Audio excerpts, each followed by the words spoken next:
Welcome back to Boom and Bust. The panel is here. Lots to talk about. Joe Oliver, I think you might have some thoughts on our topic about Canada, the Team Canada approach and Canada-U.S. trade. Please, your sense of things. Well, first of all, of course, this is an extraordinarily important issue. Three-quarters of our trade or more is with the United States. And so we have to get this right. It's going to be very tough, irrespective of who becomes president. The Inflation Reduction Act has radically changed the economic situation because it's going to be it's supplying enormous incentives, tax incentives to American companies involved in the energy sector, and the clean energy sector in particular, 30% tax credit. And I think we're looking at $275 billion of assistance, which Canada can't match. So this is a very serious problem under a Democratic administration. And if you look at the polls, Donald Trump is ahead. So you've got to say that there's at least a 50% chance that he's going to be the next president. And I would have to, agree with Gary that that the Prime Minister has indicated in no uncertain terms what his preference is. Sandra may claim it's sort of subtle, but let's face it, we're dealing with a potential president who is, shall we say, highly sensitive to these issues, and it's absolutely clear where the Prime Minister and this government's preferences are. So that's created an unnecessary risk. I don't think you gain anything from the Democrats for doing that, and you sure put yourself in a bad situation with the Republicans. But I certainly support the idea of a Team Canada approach, better representative of all the regions, as Gary pointed out, would be a major improvement. But we got to get on with it, and the Americans have actually started informal talks with us and with the Mexicans. So it's not too early to get on that critical file. Sorry, what are the talks about? NAFTA 3.0? Is that what you're saying?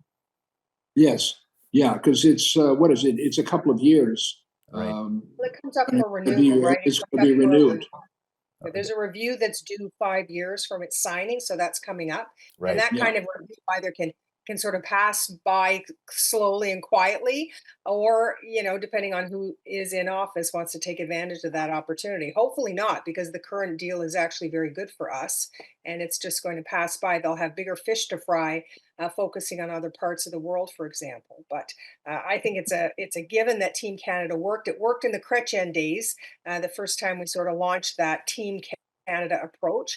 And this time, I think that the premiers hopefully will set aside differences in inter-country politics and realize that we all have to pull in the same direction when it comes to international trade. But are you worried about Gary's point Oh, sure, yeah.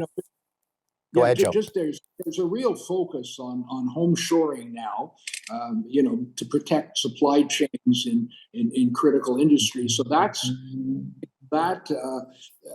is both a risk and an opportunity, because it's a risk, obviously, if the Americans put up barriers and protectionism to make sure that all the manufacturing is done in their own country.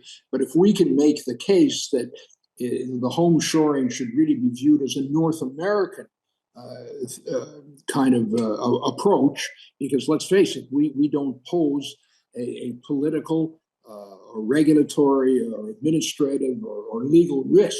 If we sign on, we will comply with our contractual obligations, and we don't pose the same kind of risk that many other countries do. So, there are approaches, I think, that can help reduce the risk of a protectionist tendency in both parties, right, in the United States. But I want to make this point again. I want to reiterate this point, that the way that it's composed now in terms of what was announced at the Liberal Policy Convention, it looks like a Team Central Canada approach, not a Team Canada approach. And, we know that the federal government is not particularly keen on our fossil fuel industry? Is anybody on that team going to be talking about energy in the United States, not as it's currently composed? Is anybody going to be talking about agriculture and the importance of agriculture in the United States, not with the current composition of who's on that committee? We're going to take another break, folks. We'll be back at you after these commercials. Please stay with us.